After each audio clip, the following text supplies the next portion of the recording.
Bon, donc pour la dernière séance, la dernière session, on va. Le thème est sur. Quel est l'intitulé exact déjà? L'intitulé exact. Le restaurant, quelle approche globale et cohérente? Effectivement, cette question de la cohérence est revenue plusieurs fois depuis hier dans les débats et le nom de l'Astrance a été aussi cité hier.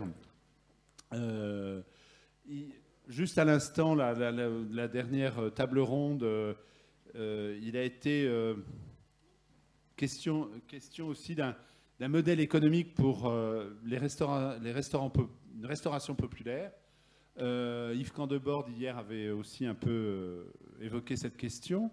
Je crois que Christophe Roy et Pascal Barbeau à l'Astrance ont mis au point un modèle aussi économique et un modèle de gestion pour un restaurant qui n'est évidemment pas un restaurant populaire, mais qui n'est pas non plus, en tous les cas, un restaurant de grand luxe, mais qui arrive à un très haut niveau, puisqu'ils ont 3 étoiles depuis un peu plus d'1 an.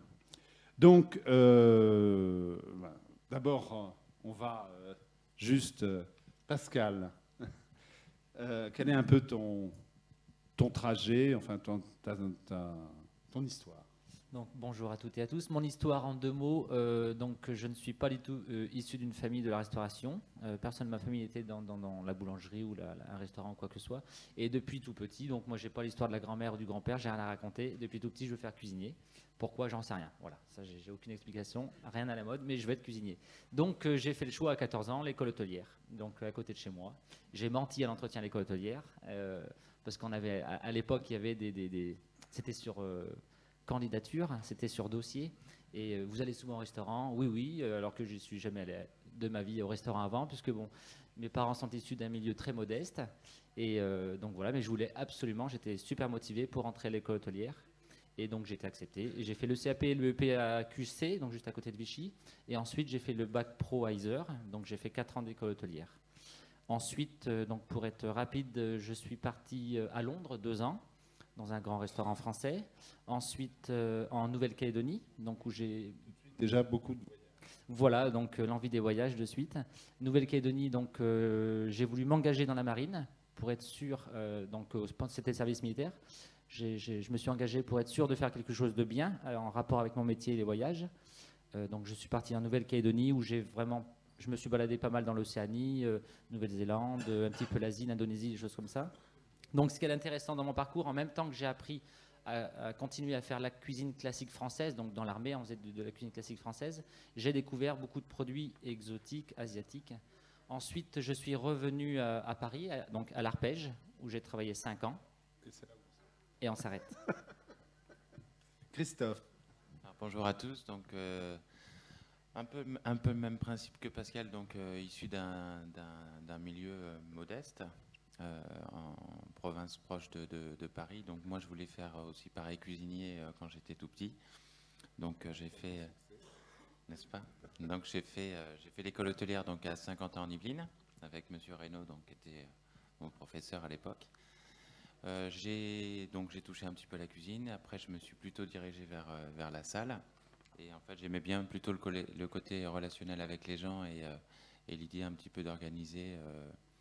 Parce que la mise en place d'un restaurant. Donc j'ai fait l'école hôtelière pendant 5 ans et après donc 1 an et demi dans un restaurant étoilé avant de partir à l'armée. Ensuite service militaire à Paris à Saint-Augustin. Après 2 ans en Suisse à Genève et après retour à Paris à l'Arpège avec Pascal. Voilà, donc c'est à l'Arpège que Pascal, tu es arrivé un peu avant Christophe. Hein? 1 an avant, juste 1 an avant. 1 an avant. Donc c'est à l'Arpège que vous rencontrez. Et vous avez passé combien de temps à l'Arpège ensemble? 3 ans? 4 ans. 4 ans. 4 ans. 4 ans ensemble. Ouais. Et donc, et déjà, dès ce moment-là, vous décidez qu'un jour vous... En fait, je crois pas que c'est... Non, pas du tout, pas du tout, non. C'est pas dès l'Arpège. Ah non, pas du tout. Donc ce qui s'est passé, donc moi je rentre pour ma part en tant que commis de cuisine à l'Arpège, et donc ça se passe très bien avec Monsieur Passard. Et donc j'aime beaucoup cette cuisine, j'adore vraiment ce qu'il fait. Et donc je finis, donc je gravis les échelons et je finis seconde cuisine, enfin sous-chef, un second. Et c'est-à-dire qu'en même temps que Christophe est rentré, on était responsable. C'est-à-dire j'étais responsable de cuisine et Christophe était responsable de salle. De salle, oui, non, ça, absolument, ça je m'en souviens très bien. Mais donc c'est après ton départ que vous avez décidé. Il y a une chose qui vous avez bien décidé quand même que vous allez travailler ensemble. En fait, très vite, quand je suis arrivé à l'Arpège, après, il y a une chose dans notre métier qui est inévitable, c'est la complémentarité. Donc, c'est le travail du cuisinier et le travail de la personne en salle. Et en fait, donc, on a gravi les échelons ensemble. Donc, c'est vrai que inévitablement, on était en contact tous les jours, midi et soir. Et puis, en fait, les atomes crochus professionnellement, c'est vrai que ça a très bien marché. Et donc, on a travaillé en fait 4 ans comme ça, tout le temps. Oui, donc, c'est vrai qu'on se connaît très bien. On connaît notre façon de travailler. Connaît nos qualités, nos défauts, et puis en fait c'est vrai que c'est un binôme, donc ça marche, les deux marchent ensemble. Oui. Mais donc à un moment, enfin c'est pas le propos de toute façon. Donc Pascal quitte l'Arpège et tu pars en Australie. Tu passes 2 ans en Australie. Donc je pars en tant que chef de cuisine 2 ans dans un restaurant à Sydney, et un beau jour, je sais pas, bon, on reste copains, on reste en contact et on se parle au téléphone avec Christophe. Christophe était parti de l'Arpège, devient responsable de la maison La Pérouse et cherche un jeune chef cuisinier. D'accord, c'est par l'intermédiaire de La Pérouse. Ok, donc La Pérouse, vous y restez 6 mois. Ouais, 6 mois, à peine 6 mois. Et donc en 2000, à l'automne 2000, vous créez l'Astrance, vous lancez. Donc assez rapidement, vous avez une première étoile. Combien de temps après? C'est-à-dire que le restaurant ouvre en octobre 2000 et l'étoile en mars 2001. D'accord, immédiatement. Et la deuxième? 2005. Donc, et la troisième, 2007. Quand on a commencé, enfin, on s'est vu pour préparer cette rencontre, vous avez beaucoup insisté sur tout le travail que vous avez fait justement avant l'ouverture, enfin quand vous avez décidé d'ouvrir ce restaurant, tout le travail préparatoire que vous avez effectué pour... déblayer complètement le terrain et mettre en place déjà, enfin, pas encore un système, mais au moins ne pas avoir de soucis qui vous parasitent la vie au moment de l'ouverture. Donc, je ne sais pas, qui veut en parler? Enfin, je crois que quand on a ouvert le restaurant, donc en fait, juste pour que les personnes comprennent bien, La Pérouse, c'était un endroit qui pouvait accueillir une centaine de personnes et on était en fait un effectif de 10, donc c'était 5 en cuisine, 5 en salle. Pour faire 100 couverts sur 3 niveaux, c'était quasiment impossible. Donc quand on a décidé en fait avec Pascal après de s'installer, on voulait vraiment une petite structure. Donc en fait, donc l'Astrance, ça représente un restaurant de 120 mètres carrés avec volontairement un choix de faire que 25 personnes. Oui. Donc quand que vous avez choisi immédiatement. Voilà, absolument. Donc on est parti toujours sur un accueil de 25 personnes et on a ouvert le restaurant, on était 5. C'est-à-dire que moi j'étais en salle avec une petite jeune fille et Pascal était en cuisine avec un cuisinier et on avait un plongeur. Ouais. Donc on est parti du principe où on n'était pas pressé de faire tout de suite 25 couverts, c'était pas le sujet, il fallait se mettre en place. Ouais. Donc on a commencé à 15 couverts le midi, 15 couverts le soir.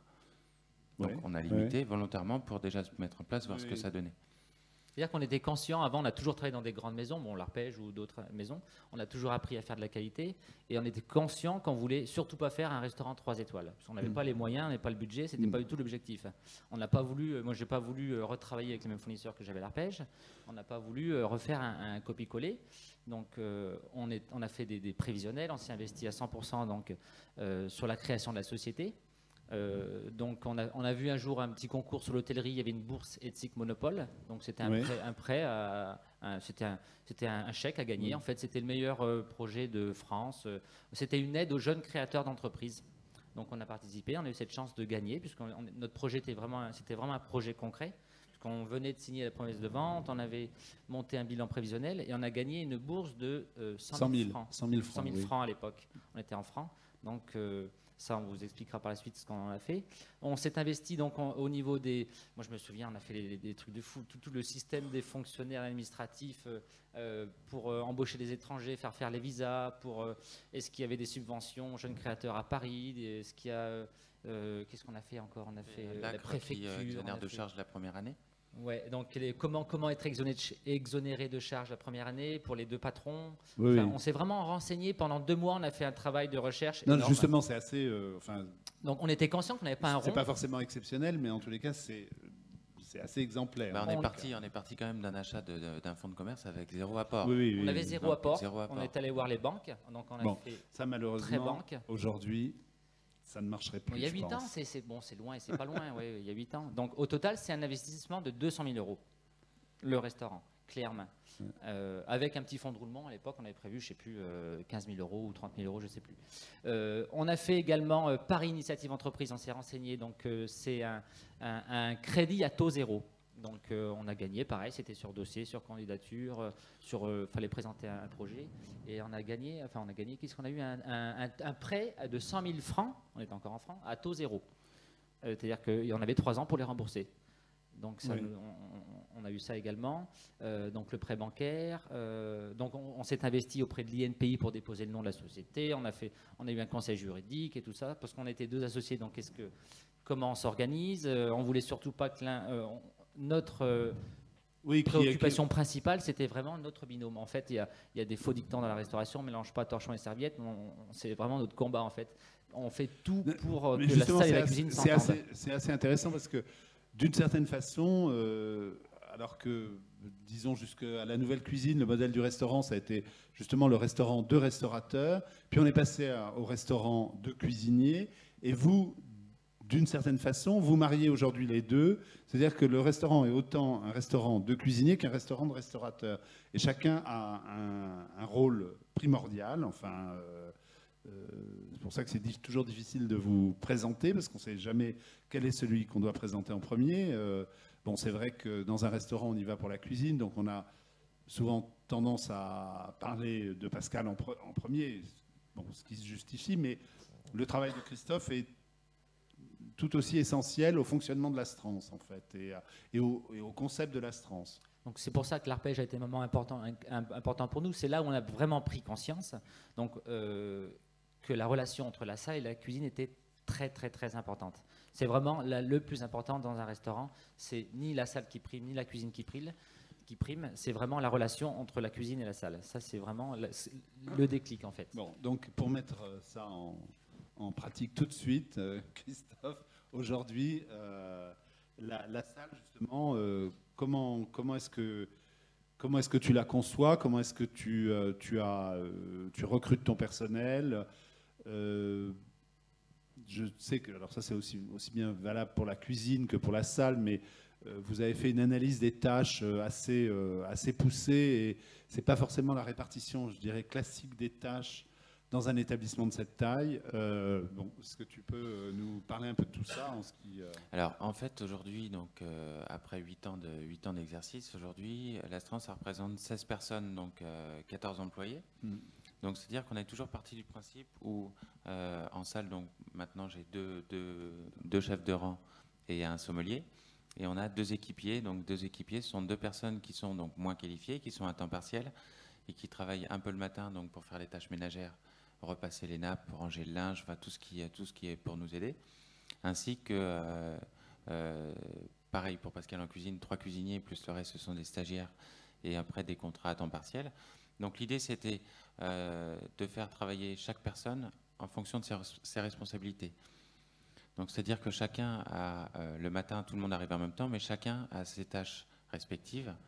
Et l'idée, si vous voulez, c'était que chacun puisse, notamment sur les personnes de service, non pas, par exemple, donc il n'y a rien de péjoratif dans ce que je vais dire, mais ni repasser les nappes, ni laver par terre, ni aller compter le linge.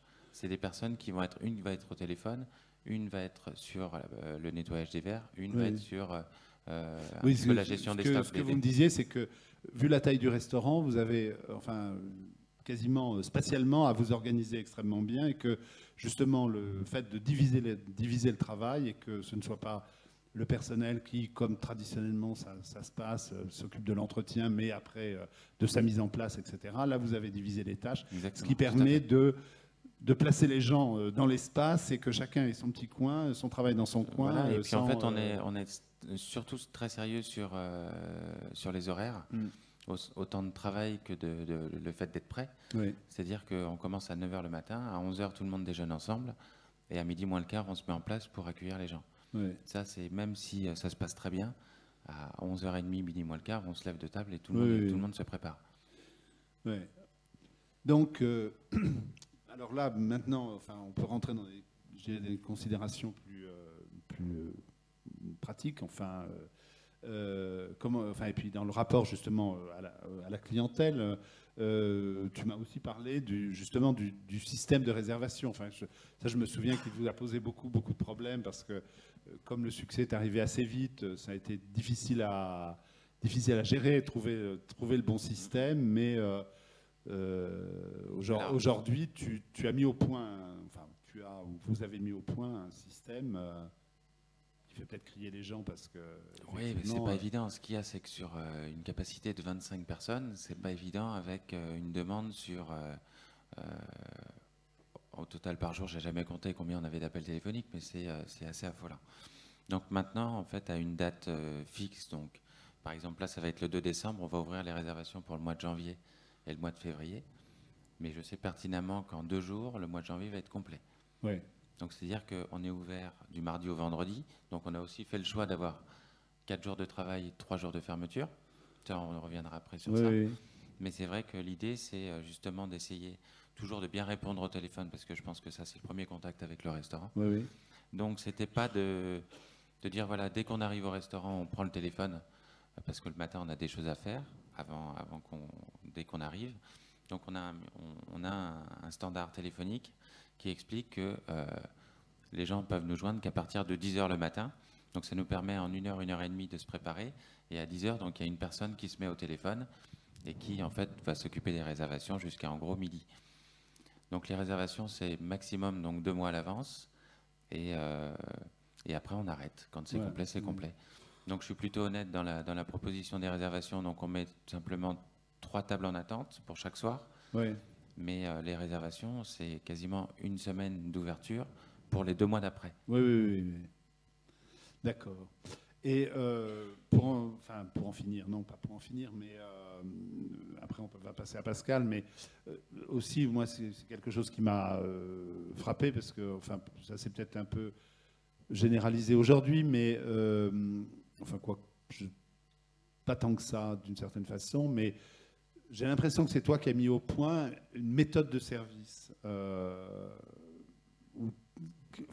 qui est très agréable, où quand on est à une table, qu'on soit 4, qu'on soit 6, on a l'impression que tout arrive en même temps et tout est enlevé en même temps, tant et si bien que le service est présent, mais jamais encombrant, enfin jamais obsédant, parce qu'on a sans arrêt des bras qui vous passent devant le nez, etc. Enfin, tu peux un peu expliquer comment tu...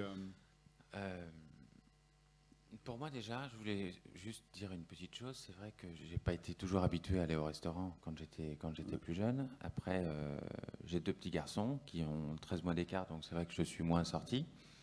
Quand on va au restaurant et qu'on va dépenser une certaine somme d'argent, je trouve que ce qui est important, c'est que tout se passe bien. Donc c'est vrai qu'on essaye d'être très vigilant sur l'accueil des gens. On a envie de leur faire passer un bon moment parce qu'en fait, ça fait 2 mois, les gens attendent 2 mois pour venir, donc il faut quand même que ça se passe bien. Donc que ce soit le mardi, le mercredi ou le vendredi soir, il faut que ça se passe toujours le mieux possible. Donc l'idée, c'était vraiment d'accueillir les gens. Donc après, on reviendra sur notre système de pas de carte. Oui. Mais je trouve qu'on essaye d'accompagner les gens du début à la fin. Ça, pour moi, c'est très important. Après, j'ai rien contre, mais le service à l'ancienne, où il y a toujours quelqu'un qui est derrière vous, qui est quasiment prêt à vous essuyer la bouche, si vous ou vous servir de l'eau parce que vous venez d'en boire, je crois que ça, c'est fini. Ça correspond. Et je suis convaincu qu'on peut faire très bien notre travail de salle en étant vigilant, en surveillant les gens sans que les gens le sentent. C'est parce que le restaurant est petit. Donc ça, vous avez toujours un œil sur les tables sans être derrière le dos des clients. Ce que je souhaitais en fait, c'est qu'on va toujours servir les dames en premier, et on va toujours servir les messieurs en second, si on est logique. Donc nous, c'était de dire on va essayer de servir les personnes en même temps. Ouais. Donc que ce soit une table de 2, une table de 4 ou une table de 6, on est 4 en salle, donc on peut servir 8 personnes en même temps. Oui. Et on va tous poser les assiettes en même temps. Une personne va annoncer le plat, Et après, donc, on laisse les gens manger tranquillement. Et ça sera pareil pour desservir, c'est-à-dire qu'on n'a pas besoin de se parler, parce que je trouve qu'en salle, on n'a pas besoin de se parler, on se fait des signes. Si tout le monde est concentré, il n'y a aucun souci. Et on va débarrasser la table en même temps. Très bien. Bon, s'il y aura peut-être, mais on verra peut-être ça d'une façon globale, la question justement on a un peu abordé ça, mais des congés du personnel, des horaires et bon, par conséquent aussi la question de la rémunération, parce que je pense que vous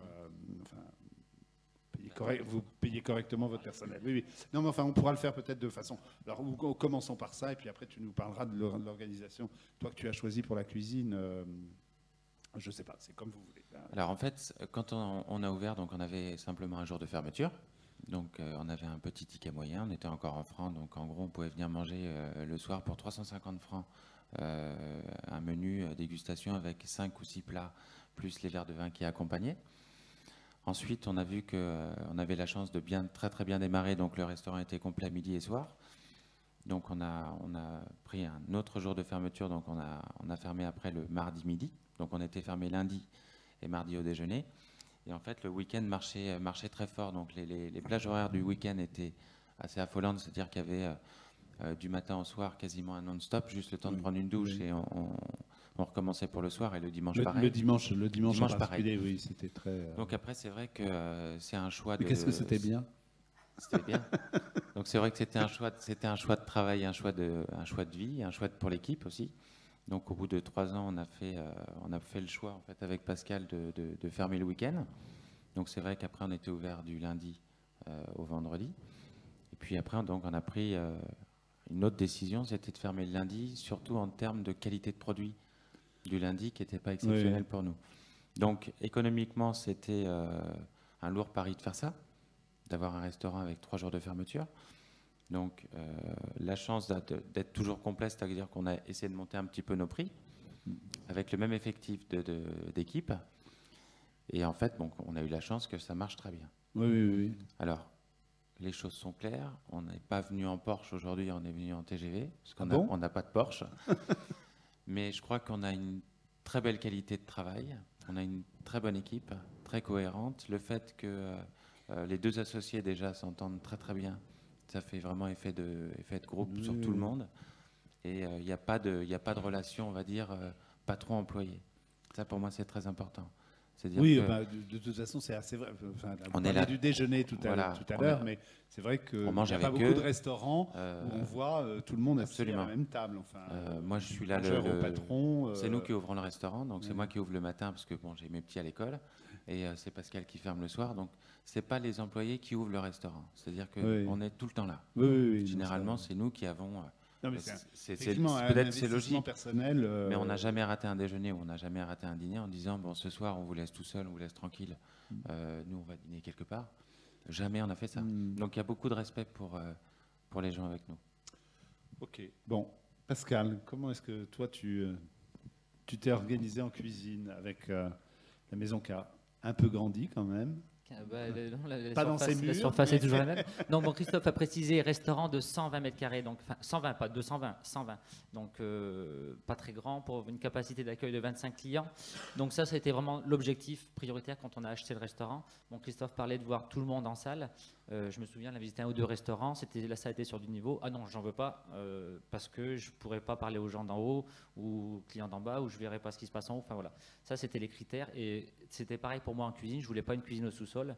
Donc, parce que je ne sentais pas l'ambiance de la salle, donc je préférais être proche des clients et du service. Parce que bon, une fois de plus, ça marche vraiment ensemble. Donc, au niveau de la cuisine, donc j'ai commencé avec une personne en cuisine. Donc, dès le départ, donc, comme je vous ai dit tout à l'heure, on n'avait pas dans l'idée, bon, on est deux jeunes gamins, 2 associés, on ouvre un restaurant il y a 8 ans. Moi, je ne sais pas quel genre de cuisine je vais faire. Donc, on a travaillé dans des bonnes maisons, on veut faire de la qualité.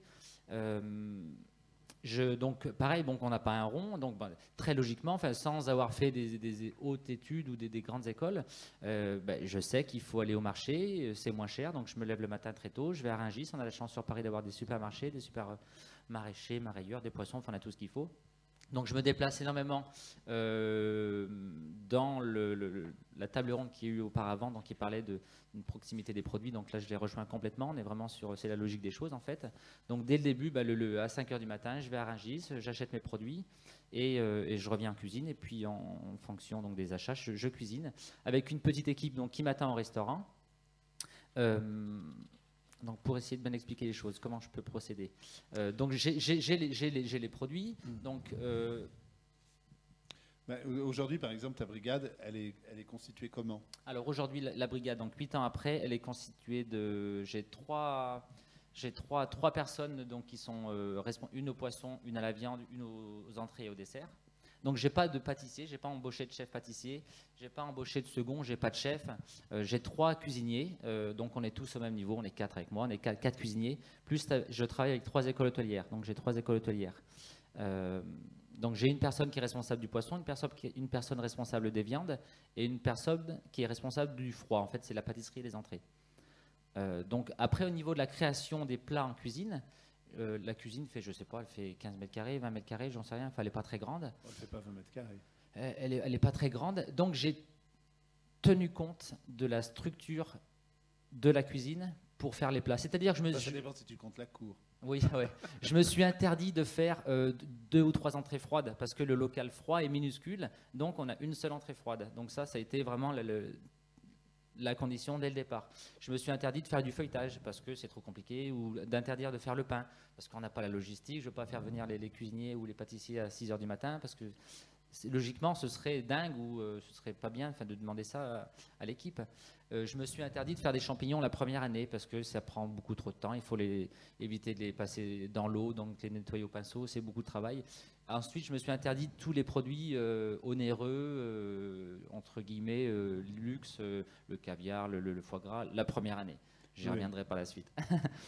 Donc voilà, c'était bon, c'est logique. C'était bien, on mangeait du maquereau. Oui, voilà, on en mange encore aujourd'hui. Donc des plats, pour vous donner une idée, c'était une soupe au pain, c'est du maquereau, des produits vraiment, des volailles beaucoup, enfin des produits pas très chers. Donc ça force la créativité. Donc Monsieur Dominique, on parlait tout à l'heure sur la cantine, ça force la créativité, je le rejoins énormément. Donc cette petite cuisine force la créativité également. Donc je me suis interdit de faire des sauces la première année également. Je travaillais surtout sur des condiments que je servais froids, que je pouvais faire pendant la mise en place pour qu'on ne court pas pendant le service. Je préférais servir des petites préparations déjà prêtes, c'est-à-dire que tous les clients, au moins les 25 couverts, je suis sûr qu'ils ont la même qualité, que de faire une sauce à la minute à chaque table. Je sais que je ne suis pas capable de le faire parce que je n'ai pas l'espace et je n'ai pas l'équipe. Donc toutes ces contraintes, c'est une source de réflexion énorme dans la cuisine, comme dans le service, comme pour Christophe. Et on en a tenu compte, on accepte les contraintes. Dès le départ, on les a acceptées. Oui, non, justement, c'est ce qui est intéressant dans votre démarche, c'est que vous avez, alors pas forcément de façon extrêmement intellectuelle, en réfléchissant en faisant une analyse froide de toutes les contraintes, mais vous avez très vite saisi quelles étaient ces contraintes et vous avez toujours répondu en fonction de ces contraintes, quitte à modifier, vous, en agissant sans a priori et à modifier votre conduite, plutôt pour vous adapter à votre environnement, disons, qu'il soit... ce qui nous correspondait, nos envies. Voilà. Et en même temps à vos envies, mais en même temps en étant justement très ouvert et en n'hésitant pas à remettre en cause certains principes que vous aviez appris, etc. Sans arrêt se remettre en cause, donc à l'écoute du personnel. Donc Christophe parlait tout à l'heure fermeture des week-ends, puisqu'on avait des difficultés à garder une équipe stable les week-ends. Donc ça, c'est un souci de personnel. Donc pour garder notre équipe, on a fermé les week-ends. Oui. Donc on était très heureux également, parce qu'après on a nos week-ends. Mais bon, donc à l'écoute des clients, on est vraiment à l'écoute en fait. Oui. Donc à l'heure actuelle, le restaurant est ouvert simplement du mardi au vendredi. On vit très très bien. Et donc le secret, économiquement, il y a 0 perte. C'est un restaurant où il y a 0 perte. C'est un restaurant où il n'y a pas de carte. Oui, donc ça on peut en parler maintenant. Oui, oui, absolument. Donc effectivement, depuis maintenant 4 ans. Les dîners au moins 5 ans, enfin peut-être pas tant, mais 4-5 ans les dîners. Oui, 2005, au moins 4 ans les dîners, oui. Peut-être. Donc vous avez progressivement supprimé la carte au dîner. Alors en fait, dès l'ouverture, on avait quand même le menu surprise, Oui. en plus de notre petite carte et d'un menu dégustation. après, on a eu la chance donc d'avoir un mois de délai. Jusqu'à il y a encore 2 ans et demi en arrière, on avait toujours un mois de délai parce que je bloquais les réservations à un mois. Je me suis aperçu que les gens attendent un mois, donc on attend un mois pour venir dîner dans un restaurant, on ne le connaît pas. On a une carte avec 4 entrées, 2 poissons, 3 viandes. Qu'est-ce qu'on prend? Et la question donc, que posent beaucoup de personnes, qu'est-ce que vous nous recommandez? Si on est logique, on recommande tout. Oui. Donc l'idée, c'était de dire, écoutez, fermez la carte, faites-nous confiance, on va s'occuper de votre dîner. Donc, plus facile pour nous en salle, parce que c'est vrai que les gens vont manger la même chose. Il n'y a pas 2 entrées différentes, 2 poissons différents, 2 viandes différentes. Et pour Pascal en cuisine qui n'a pas de place... C'est pas tout à fait vrai, parce qu'après, on verra. Justement. Après, on a compliqué un peu les choses. Faut pas aller...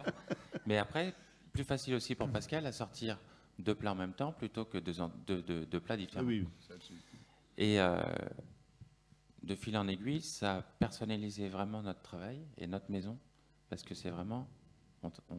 chaque table est différente. C'est vraiment très, très personnalisé. Oui, mais ça, c'est maintenant, vous êtes arrivé à ça. Alors ça, justement, c'est intéressant là, que tu nous parles. Enfin, je ne sais pas dans quel ordre vous voulez le faire, mais... Je vais parler pour la cuisine. Donc, bon, la cuisine est très petite, on l'a bien compris. Une table de 4 à la carte avec un saumon, 2 endives, une asperge et ensuite avec du poulet, du rouget, c'était un cauchemar pour moi. Enfin, un cauchemar, c'est très compliqué puisque pour faire de la qualité, sortir en même temps, des belles cuissons, c'était très compliqué.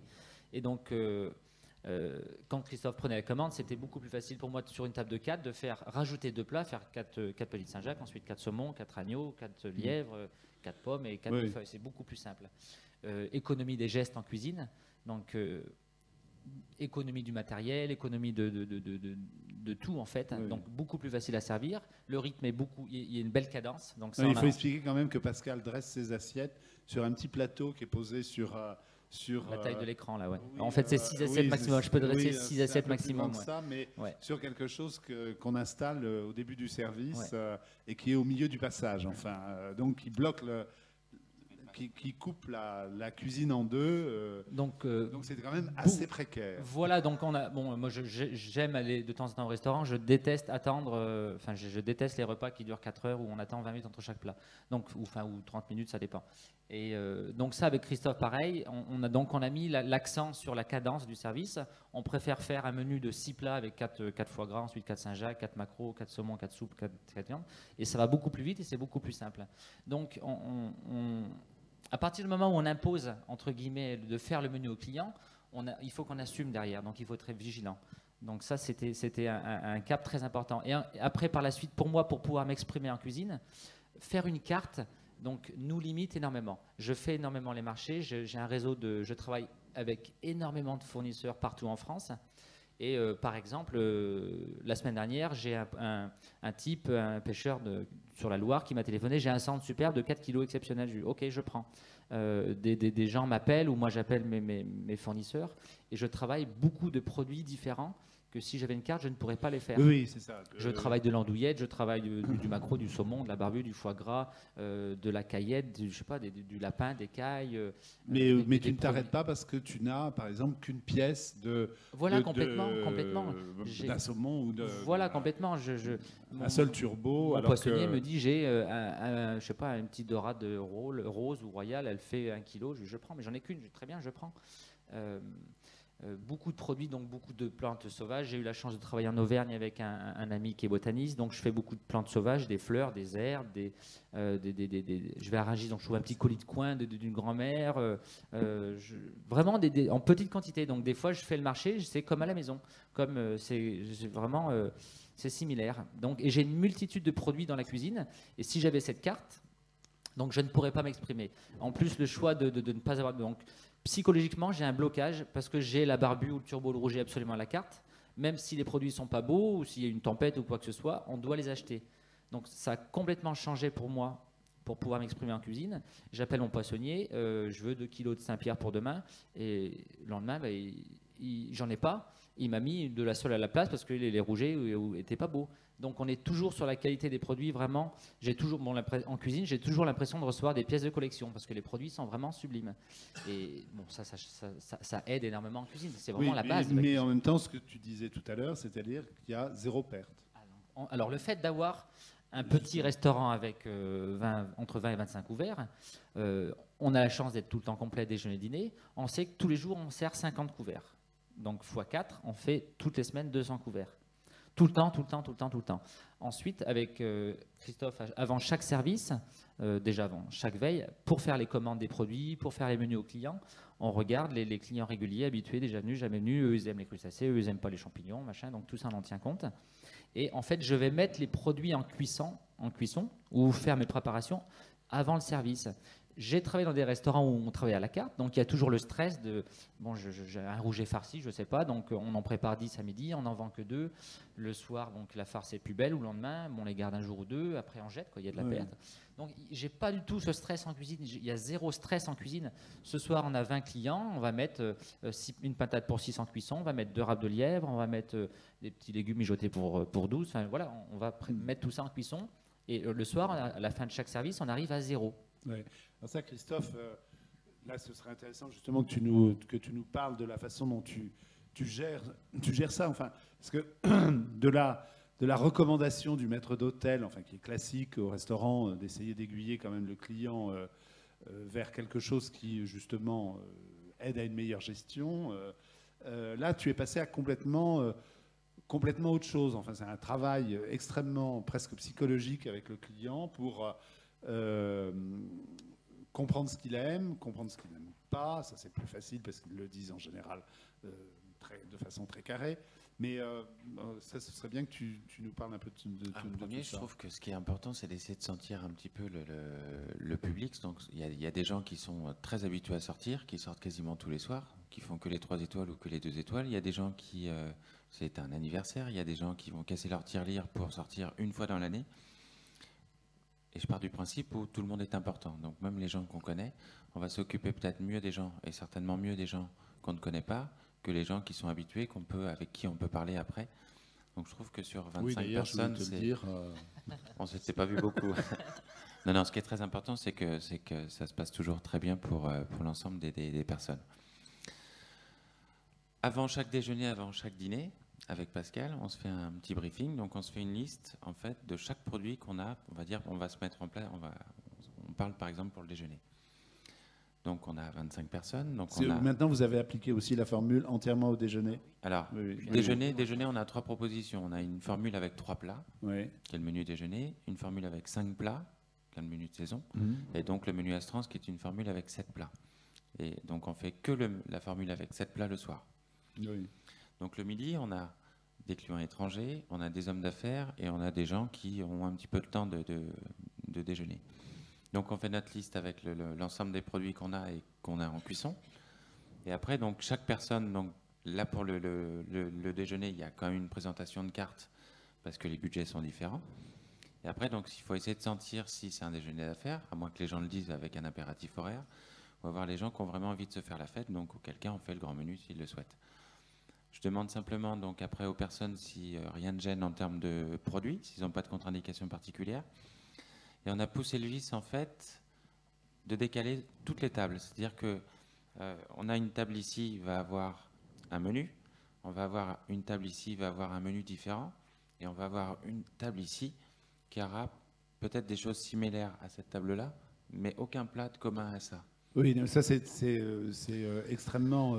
Parce que Enfin, on en parlait tout à l'heure, je ne sais plus si c'était dans l'annonce ce matin, où cette idée de la frustration est un moteur du plaisir, en fait. Et c'est vrai que c'est très, très étonnant quand on dîne à l'Astrance, parce que, alors qu'on pense que tout le monde va avoir la même chose, vu justement ce principe classique, enfin, si on suivait le principe classique du menu, là, tout d'un coup, on se rend compte que il y a des choses bizarres qui se passent, personne ne mange la même chose, il y a des choses très appétissantes qui arrivent à la table d'à côté et on n'en a pas, et c'est très énervant. Mais ça, c'est le business, c'est pour que les gens reviennent. Tu vois. Oui, non mais... Non, mais ce qui est important, c'est que le premier dîner qu'on ait fait, c'était un dîner test, donc il y a 3 ans et demi en arrière, où là, tout le monde avait le même menu. C'était unique pour tout le monde, pareil.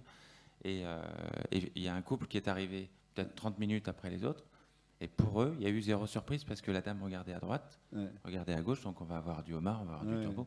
Et pour eux, en fait, il ne s'est rien passé. Ils ont dîné, mais ils savaient tous les plats qui arrivaient. Donc maintenant, on décale donc, chaque table. Donc au total, on a 9 tables dans le restaurant, donc c'est pas trop compliqué. Et après, il se passe le principe des éventuelles contre-indications s'il y en a. Donc en fait, à chaque personne, je pose la question s'il n'y a rien de gêne en termes de produits. Et après, donc, comme j'ai préparé un petit peu mes bons de commande pour Pascal, tout est déjà quasiment fait. Après, s'il n'y a pas de souci en termes de produits, le bon part en cuisine et on va démarrer notre dîner. Après, il y a le choix du vin surprise ou du choix de la carte des vins. Donc en fonction du vin, si les gens choisissent le vin, on va changer tout le menu pour s'appliquer au vin. Il n'y a rien de prêt, on fait ce qu'on veut. Donc c'est vrai que c'est ce côté très pratique. C'est une grande flexibilité. Il me reste, par exemple, Pascal me dit, il me reste un pigeon ou alors il me reste 2 foie gras. Et ben, plutôt que de dire on les propose pas, ben, on va rajouter à 2 personnes à qui on peut sentir qu'ils ont encore un peu d'appétit. On leur dit tiens, on s'est permis de rajouter un plat et on fait plaisir. Notre restaurant, c'est de faire plaisir aux gens parce que nous, on se fait très très plaisir. Et je trouve que c'est vraiment important, ça, c'est donner du plaisir aux gens. Puis il n'y a pas de stress. Donc, psychologiquement, on est bon, on parlait de budget tout à l'heure, donc on vous a dit c'est une enveloppe de 200 000 €, donc c'est un crédit qui était remboursé en 7 ans. On n'a pas de crédit. Bon, il y a eu sur les guides et les critiques ce matin, il y a eu une table ronde. On n'est absolument pas stressé ou bon, c'est la crise à l'heure actuelle. Notre petite maison, c'est simplement 20 couverts, on n'est absolument pas touché. On a un menu le déjeuner à 70 €, donc ça c'est bon. On n'est pas sur la table ronde d'avant, bien entendu, mais bon, pour Paris, ça reste raisonnable. Et on n'est pas on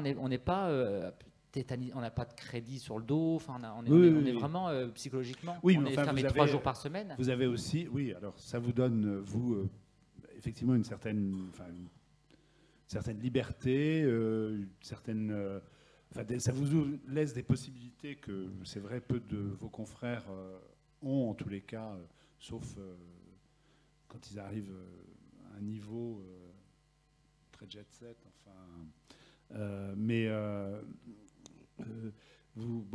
C'est vrai que vous n'hésitez pas. Vous partez en vacances, vous voyagez, ça vous permet d'avoir aussi des activités qui sont importantes, comme venir à des événements comme celui-ci, ou demain tu pars à Saint-Sébastien.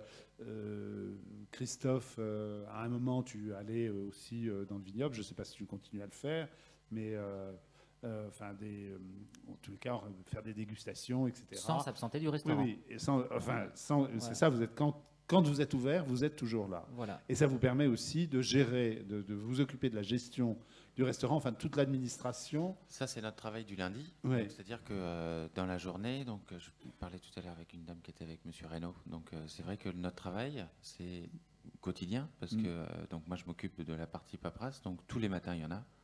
Il n'y a pas un matin où il n'y a pas de courrier, rien. Et en fait, si vous voulez, c'est de faire cette partie de papier le lundi, où c'est une journée de congé, donc jean, tennis, et on est dans notre bureau et on fait les papiers.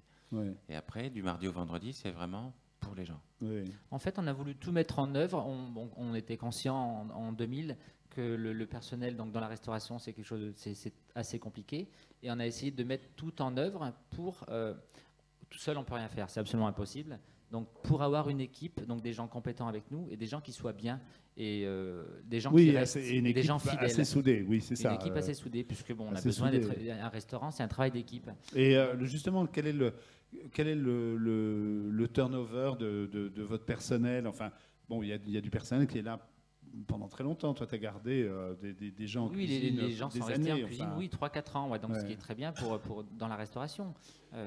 Et en salle, pareil. En salle, c'est 3-4 ans. En moyenne, maintenant, c'est peut-être 2 ans et demi à peu près. Par contre, maintenant, au niveau des CV, donc c'est vrai que ça tombe énormément, puisque bon, le restaurant est fermé 3 jours par semaine. On travaille 4 jours.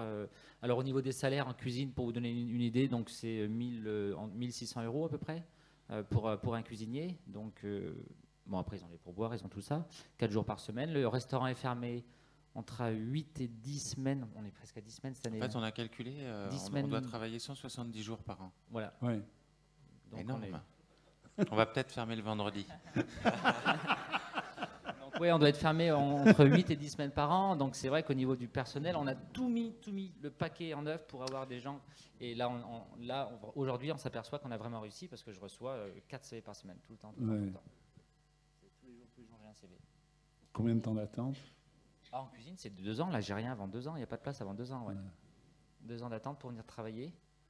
Et donc, toi, Christophe, tu as aussi... Alors moi, je trouve qu'en salle, je trouve que le travail de salle est un petit peu moins valorisé. Oui, non, mais ça, donc je vais essayer de me battre petit à petit à réfléchir à ce qu'on pourrait faire, parce que je trouve qu'il y a moins d'engouement pour notre travail. Donc moi, avoir envie de faire plaisir aux gens, enfin de participer à ce travail de service, c'est moins... Je pense que c'est moins valorisant. Si on est clair dans les guides, on n'en parle quasiment jamais. Oui. C'est ce qu'on disait ce matin. Il y a le Goemio aussi qui va faire un texte. Il y a des articles de presse qui vont sortir où on va dire que le service est très bien passé. Mais il y a moins de reconnaissance que oui, voilà, il n'y a pas, comme le cuisinier de l'année, il n'y a pas le maître d'hôtel de l'année. Il faut que dans très peu de guides où c'est une place moins importante. C'est dommage. Je trouve que c'est... je ne sais pas quel message est donné dans les écoles, mais... Je ne sais pas la faute des écoles, mais je pense qu'il y a une motivation qui est moindre. Sur ce que j'ai eu l'occasion de dire tout à l'heure. C'est vrai que vous avez remis au goût du jour et d'une façon tout à fait contemporaine, adaptée au mode de vie d'aujourd'hui. Justement, vous avez revalorisé la salle et fait en sorte qu'il n'y a plus... Je dirais un poste qui est la suprématie sur l'autre, en fait.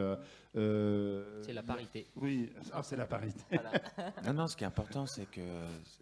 Bon, nous, ça n'a jamais été le cas, c'est qu'il n'y en a pas un qui se tire la couverture vers lui. C'est-à-dire que c'est un travail d'ensemble. On reçoit les gens, on leur donne à manger les meilleures choses possibles. Ils payent, on s'en occupe bien. Oui. Et pour en revenir encore à cette idée de menu surprise, quand vous l'avez lancé, est-ce que vous aviez entendu parler d'une chose semblable ailleurs, ou est-ce que c'est vraiment une idée qui vous est venue par la pratique, l'exercice même de votre travail au quotidien, enfin. Au départ, non, c'était pas. Est-ce que ça se fait ailleurs ou parce qu'on n'a pas été voir ailleurs vraiment on a fait notre petit chemin. Oui, et puis mais dans tous les restaurants, on retrouve le menu du chef ou le menu du marché ou le menu dégustation ou le menu.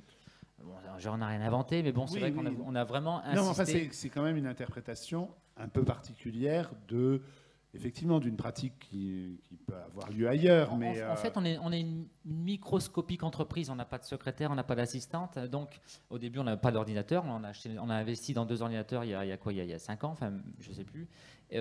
On ne se voyait pas taper on ne pouvait pas, on n'avait pas la structure pour changer le menu tous les jours. Non, ça, je me parce que en fonction du marché, donc les produits sont différents, en fonction des arrivages, et on n'avait pas la logistique. En fait, c'est la paresse qui vous guide. Non, c'est le budget, c'était le budget. On a serré le budget et on n'avait pas le budget pour pouvoir taper des cartes propres tous les midis, tous les déjeuners. Donc, et en plus, donc, le choix d'avoir 9 tables. Christophe, donc, qui a une mémoire d'éléphant, je ne sais pas comment il fait, il faisait tout à la voix. Donc, voilà. Même sans carte à la voix. Et c'est alors ce menu qui a été quand même assez nouveau à Paris, en tout cas, mais même, j'ai l'impression, ailleurs, parce que je ne sais pas si c'est parce que j'ai fait attention, moi, mais j'ai eu le sentiment que vous étiez un peu des pionniers dans ce domaine-là. Est-ce que vous avez eu du mal à l'imposer auprès de la clientèle ? Moi, j'avais un petit peu peur sur le fait que les gens viennent et n'aient pas le choix. Oui. Donc, au niveau du téléphone, ce qui m'a dérangé, c'est peut-être idiot à dire, mais j'étais obligé, les gens me posaient la question, mais à quel prix il est votre menu ? Oui. Et en fait, pendant un mois, ça me perturbait, parce que c'était la première fois que je parlais d'argent au téléphone. Oui. On me disait, je voudrais faire une réservation, mais c'est combien ? Oui. Normalement, on ne pose jamais la question. Oui. Donc, c'est passé. Oui. Et puis voilà, après, ça a roulé vraiment, vraiment très bien. Mais c'est vrai que sur les premiers repas, on était un petit peu...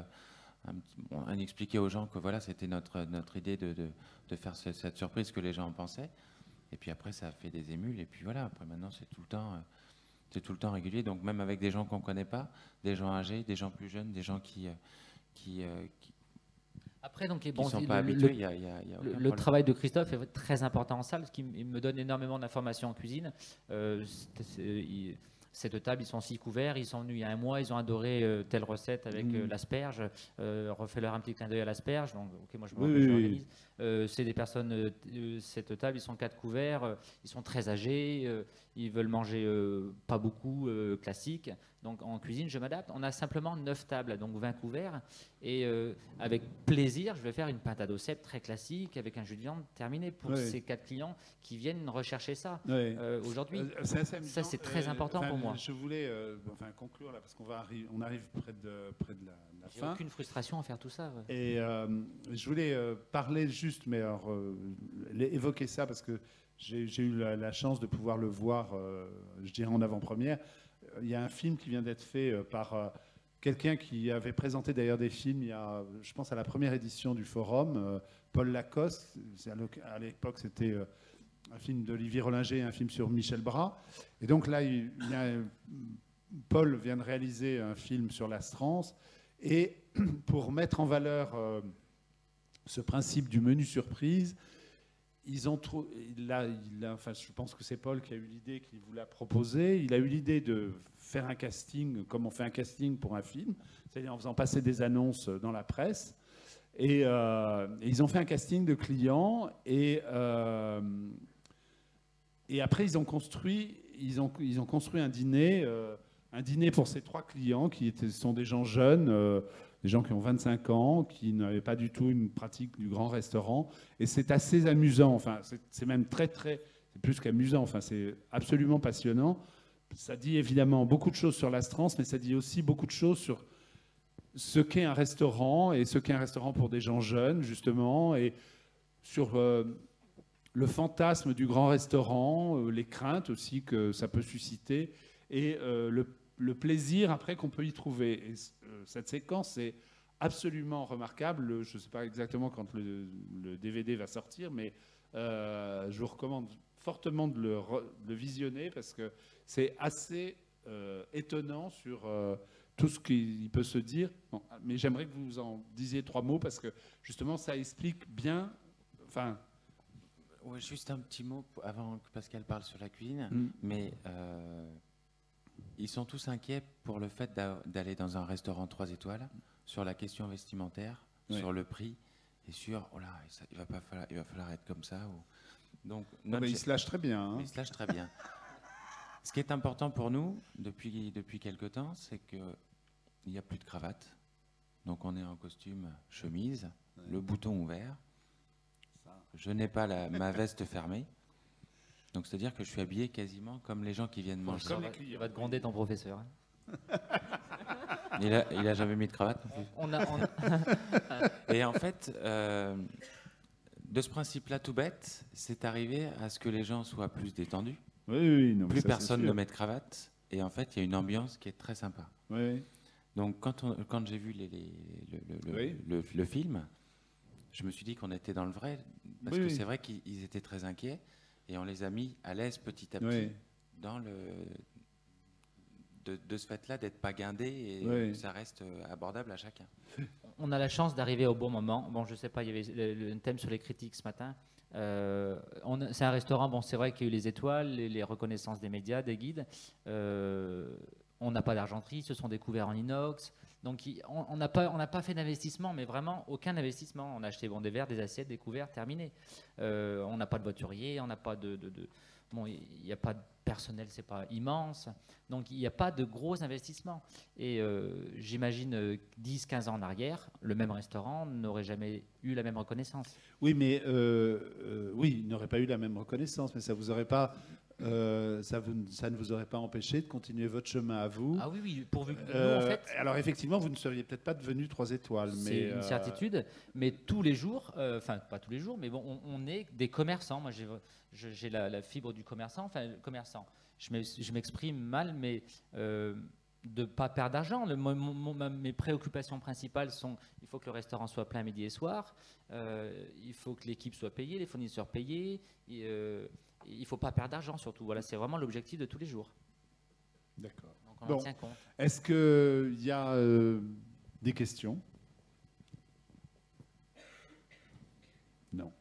Bon. Donc, simplement, une petite indication, le numéro du restaurant pour faire la réservation, si vous pouvez noter.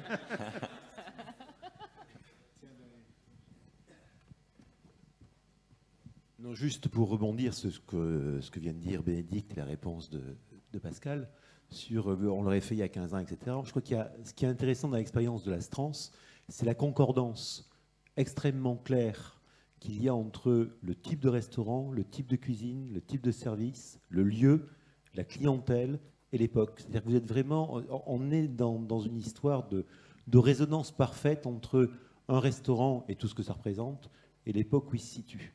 Et pour revenir à la discussion de ce matin, c'est là où on peut être un peu agacé parfois par le travail des critiques, même si vous avez une vraie reconnaissance, c'est qu'ils ne sont pas assez attentifs à ça. Parce que aujourd'hui, tout le monde connaît la Strance, et c'est formidable la Strance. Mais il existe en France quantité de restaurants, peut-être moins poussés, mais qui sont aussi dans cette recherche d'une réflexion sur une concordance entre le lieu, l'époque, la cuisine, etc. On peut en citer des quantités. Jean-Marie Baudic en est un bon exemple, mais un tout petit estanco à Clermont-Ferrand qui s'appelle le restaurant des 4 saisons, où il y a 2 entrées, 2 plats, 2 desserts à 14 €. C'est plein tout le temps. Il faut réserver sur une semaine à l'avance. C'est-à-dire qu'il est aussi dans une parfaite cohérence de son propos. L'Augustine à Perpignan, où il est seul en cuisine. Il est seul, le gars. Il fait la cuisine, la salle, et il fait des conserves.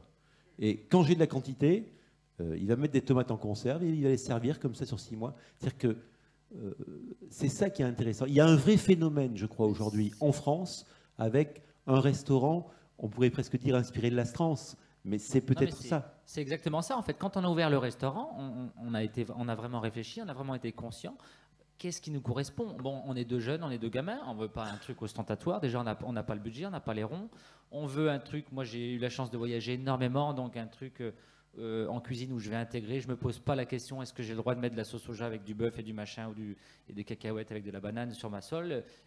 Si j'ai envie, je le fais. Je vais pas lever le doigt, est-ce que j'ai le droit de le faire? Enfin, on fait vraiment ce qu'on a envie, ce qui nous correspond. Et là où il y a quelque chose de très intéressant. On a mesuré la prise de risque quand on a voulu faire ça. Et bon, 8 ans après, on s'est dit qu'on n'a pas pris beaucoup de risques quand même. Bon, une enveloppe de 200 000 €, c'est pas un restaurant d'1 million ou 2 millions d'euros, c'est pas des sommes hallucinantes non plus. Et surtout là où on a pris la décision, la réflexion qui a été importante, c'est-à-dire qu'on s'est dit on peut revenir en arrière. Si demain il y a un problème, on peut réouvrir une demi-journée, on peut remettre une petite carte en place. On peut baisser les prix, on peut supprimer, je ne sais pas si on a le droit, enfin j'en sais rien, ou comment réfléchir à ça, 2 emplois peut-être. Enfin, on a encore des multitudes de solutions. On a énormément de solutions si demain il y avait quoi que ce soit. Et juste pour conclure, par rapport à la table ronde d'avant, c'est-à-dire qu'il n'y a pas d'opposition entre la cuisine populaire et votre expérience, parce que, comme les exemples que je citais avant, au contraire, tout ça s'auto-nourrit, et c'est bien là où on est dans une dynamique de cuisine réelle, et non pas de cuisine un peu compassée, comme souvent on se représente le restaurant étoilé ou le restaurant en général. C'est un peu gauchiste, mais excusez-moi. Oui, Serge Reynaud, moi je voudrais juste dire une petite chose, c'est que il est quand même extrêmement réjouissant pour l'ensemble des formateurs, et j'inclus dans les formateurs évidemment nos amis professionnels avec lesquels nous travaillons main dans la main. Il est extrêmement réjouissant de voir que bon nombre de jeunes, l'immense majorité, à plus de 95% des jeunes qui aujourd'hui sont les restaurateurs dont on parle, sont des jeunes qui sont passés par les écoles hôtelières, par les centres de formation. Et bien évidemment, s'ils ont aujourd'hui dépassé, et c'est le cas ô combien avec Pascal et Christophe, tous les espoirs que l'on plaçait en eux, nous, on est quand même extrêmement fiers d'avoir suscité des envies, d'avoir orienté ces jeunes vers des passions et de les avoir accompagnés vers le long et lent cheminement de la citoyenneté. Moi, j'ai envie de vous dire bravo et puis merci pour tout ce que vous nous rendez, parce que quelque part, on est très très fiers de vous. Voilà.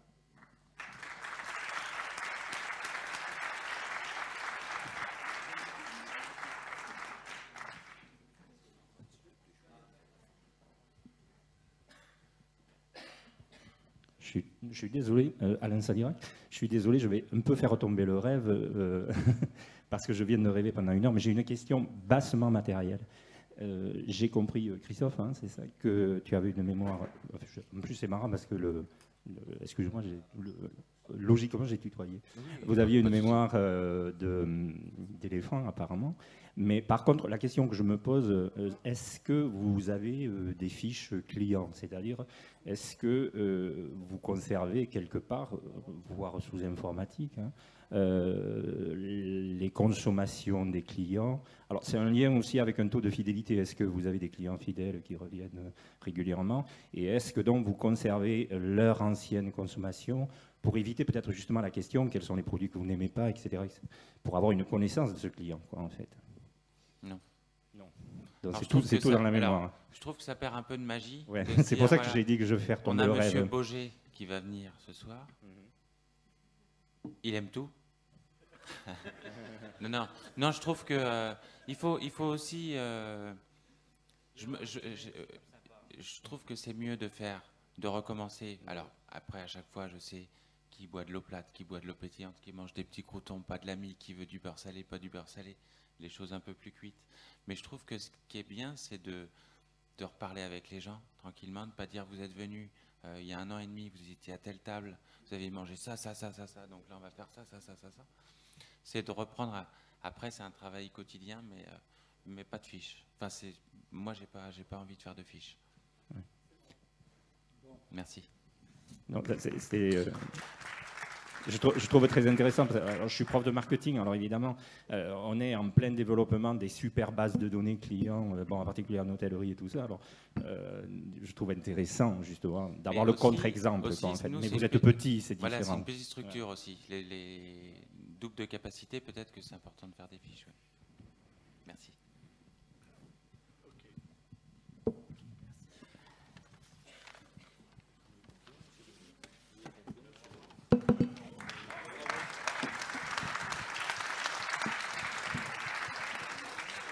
Je vous remercie beaucoup de votre venue. L'Institut européen de l'histoire des cultures et de l'alimentation espère votre venue aussi régulière, aussi nombreuse que cette année. Les viticulteurs vous attendent pour la continuité avec toujours de l'argumentaire culturel et cette fois autour du vin au bout du couloir. Merci beaucoup et bonne